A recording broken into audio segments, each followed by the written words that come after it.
भारत की सामाजिक व्यवस्था आपके यूपीएससी के पॉइंट ऑफ व्यू से बहुत ज्यादा मायने रखती है, क्योंकि समाज जो है ना, सोशियोलॉजी, समाज शास्त्र, सोशल इश्यूज, ये हमारे सिलेबस में बहुत तरह तरह से पूछे जाते हैं।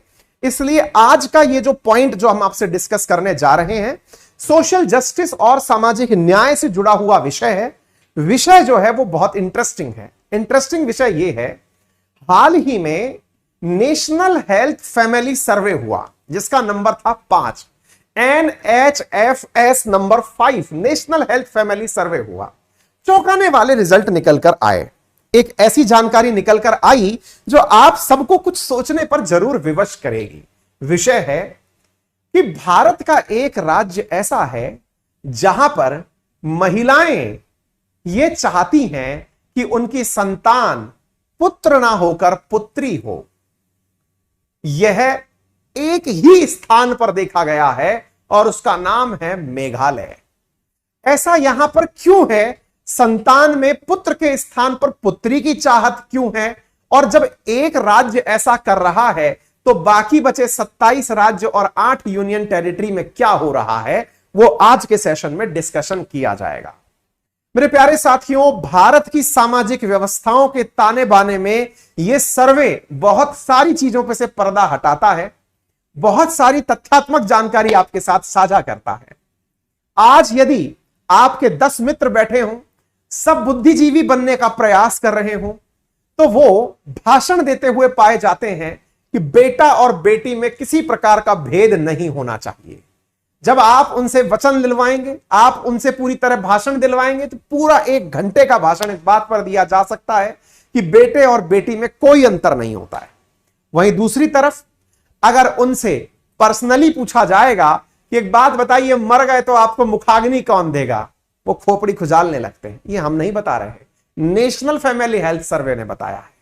नेशनल फैमिली हेल्थ सर्वे ने जो जानकारी दी है वो जानकारी मैं आपके साथ साझा कर रहा हूं। पूरी तथ्यात्मक जानकारी आपके साथ समझ में आ रही है। ये जो विरासत आप बना रहे हो, ये किसके नाम से जानी जाएगी अवस्थी जी? हैं? इतना पैसा कमा के रख रहे हो किसके लिए? बेटियां ही तो हैं आपके। यथार्थ प्रश्न है। और बूढ़े हो गए संभालेगा कौन? बहुत बड़ा सवाल है भाई। नेशनल फैमिली हेल्थ सर्वे ने इसी प्रकार के सवाल किए थे और ये जो 5वीं रिपोर्ट है, इसमें इस बात का पूरी तरह उल्लेख निकल कर आया कि ये समाज किस प्रकार से विचार करता है। आइए देखते हैं। एक टेबल है जो आपकी आंखें खोलेगी, आपकी सच्चाई बताएगी कि किस प्रकार से समाज सोचता है। मैं ये नहीं कहता कि ये आप हैं, मैं ये कहता हूं कि ये आप में से ही कोई है। आइए देखते हैं साथियों। यहां पर जो हमारे देश के अंदर जो व्यवस्था में विश्वास दिखाया गया वो ये है कि लोग पुत्रों को पुत्रियों से ज्यादा प्रेफरेंस देते हैं। जब महिलाओं से पूछा गया, women who prefer more son than daughter, तो पता चला कि महिलाएं खुद पूरे भारत में 15.40% ज्यादा महिलाएं पुरुषों से ज्यादा महिलाएं ये चाहती हैं, यानी उनका जो पक्ष है वो ये है कि उनके संतान में अगर कोई हो तो बेटा हो। बेटियों के लिए यानी जब उनसे पूछा गया, आप इसको ऐसे समझिए, आपसे क्वेश्चन पूछा गया आप क्या चाहते हैं, ज्यादा बेटियां हो या ज्यादा बेटे हो, तो रिजल्ट इस प्रकार से थे। पूरा भारत 15.40% की औसत से, एवरेज से ज्यादा यह चाहता है कि हमारे ज्यादा बेटे हो, बेटियां ना हो। केवल 3.4% महिलाओं का ही जवाब यह था कि हमारी ज्यादा बेटियां हो, ज्यादा बेटे ना हो। वहीं जब पुरुषों से पूछा गया कि आप क्या चाहते हैं, तो यहां पर पुरुषों ने कहा कि वो चाहते हैं कि उनके पुत्रियों से ज्यादा 16% पुरुषों ने, यानी कि तुलनात्मक रूप से ये समझिए एवरेज से 16% ज्यादा पुरुषों ने यह कहा कि वो चाहते हैं कि उनके पुत्र हों, पुत्रियां ना हो। मोर डॉटर्स देन सन, ये ऐसा चाहने वाले जो पुरुष थे वो 4% थे। अब एक बहुत बड़ा सवाल यहां बनता है, सर भाषण में ये बातें बहुत अच्छी लगती हैं, बेटा हो बेटी हो, हर आदमी के मन में कहीं ना कहीं तो यह होता ही होगा। इसके पीछे सबसे बड़ा रूट कॉज क्या है? यह सवाल इसलिए पूछा जा रहा है कि जब आप भारत का औसत देखते हैं तो एक चीज यहां चौंकाने वाली निकलती है। क्या निकलती है? आइए जरा इस टेबल को आगे पढ़ते हैं। जब भारत के एक राज्य मेघालय तक यह बात पहुंची, ध्यान से देखिएगा, जब बिहार में पूछा गया किनसे, महिलाओं से, कि वो क्या ज्यादा चाहती हैं, तो उनकी तो चाहत 31.3% महिलाओं की चाहत यानी मेजॉरिटी पुत्र चाह रही थी। उत्तर प्रदेश 23%, झारखंड 24%, राजस्थान 15%, औसत के बिल्कुल नजदीक मेघालय 15%। लेकिन जब उलट पूछा गया कि आप पुत्रों की एवज में पुत्रियों को कितना चाहते हैं, तो मेघालय के रिजल्ट बिल्कुल उलट थे। मेघालय के रिजल्ट में आंकड़े निकलकर आए कि 21.2% पुत्रियों को ज्यादा पसंद करती हैं महिलाएं। यानी मेघालय की महिलाओं को चाहिए कि पुत्र के स्थान पर उनके पुत्रियां हो, यह परसेंटेज ये शो करता है।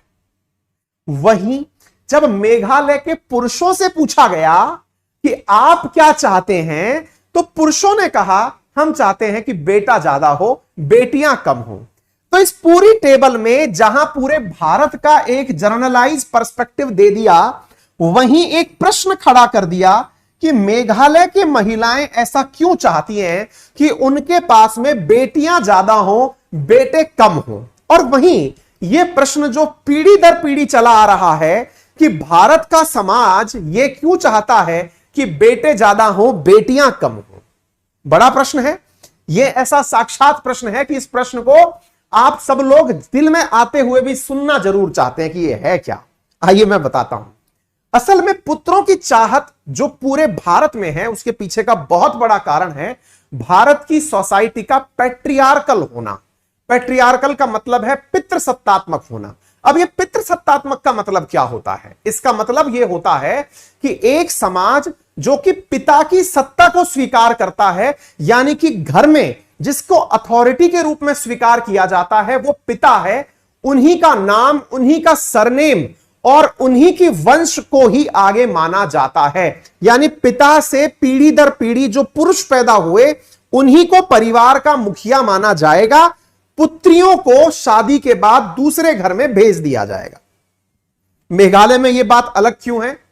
क्योंकि मेघालय के अंदर मैट्रियल सोसाइटी है, यानी मात्र सत्तात्मक सत्ता है। यानी कि मेघालय के अंदर जो परिवार के अंदर पीढ़ी दर पीढ़ी ट्रांसफर होता है, वो माता की परवरिश के बाद जो पूरी सत्ता है वो बेटी को ट्रांसफर होती है। घर की मुखिया बेटी होती है, इसलिए मेघालय की चाहत में बेटी को ही प्राथमिकता दी जाती है। अर्थात ये बेटे और बेटी की जो लड़ाई है, जो हम लिंग भेद की बातें करते हैं, इसमें इंडिविजुअल मानसिकता नहीं, समाज की मानसिकता काम करती है। और ये जो डेविएशन है ना चाहत के अंदर, ये तब तक विद्यमान रहेगा जब तक समाज में ये विचार विद्यमान रहेंगे। यानी पिता की जो सत्ता है वो जब तक पुत्रों को स्थानांतरित होती रहेगी, समाज में ये व्याख्या ऐसे की ऐसे बदस्तूर जारी रहेगी। पुरुषों की चाहत हमेशा यही रहेगी कि मेरी इस सत्ता को प्राप्त करने के लिए कोई इस पीढ़ी के अंदर पुरुष उपस्थित होता। यानी कि हमें जो ये चीजें मिली हैं, ये विरासत से प्राप्त हुई हैं, समाज से प्राप्त हुई हैं। उम्मीद है कि आपको यह बात तथ्यात्मक रूप से समझ में आ गया होगा।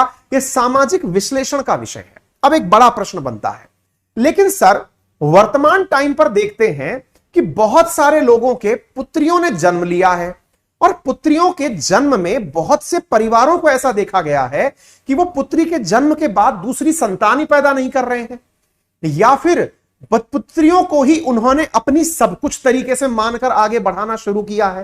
क्या नेशनल फैमिली हेल्थ सर्वे को ऐसा कोई आंकड़ा नहीं मिला? क्या मिला है? आंकड़ा यह मिला है कि भारत में पुत्र की जो चाहत है वो अब 5 से लेके 6% तक कम हो गई है। यानी ये जो आंकड़ा 15.4% है, पहले ये 21% था, आज से 5 साल पहले के सर्वे के अंदर। जब लोगों से यह परिवर्तन अपेक्षित था, तब लोगों में 5% इसके अंदर आंकड़ों में गिरावट दर्ज की गई है। यानी कि पुत्रों की जो चाहत का आंकड़ा है यह परिवर्तित हुआ है। 5% नहीं, मैं माफी चाहूंगा, फिगर में थोड़ी त्रुटि हो गई है, 2% गिरावट आई है। ये 2.23% गिरावट आई है। यानी पुरुषों की जो चाहत थी, पुत्र की जो चाहत थी, उसमें 2.3% की गिरावट दर्ज की गई है। पहले 0.17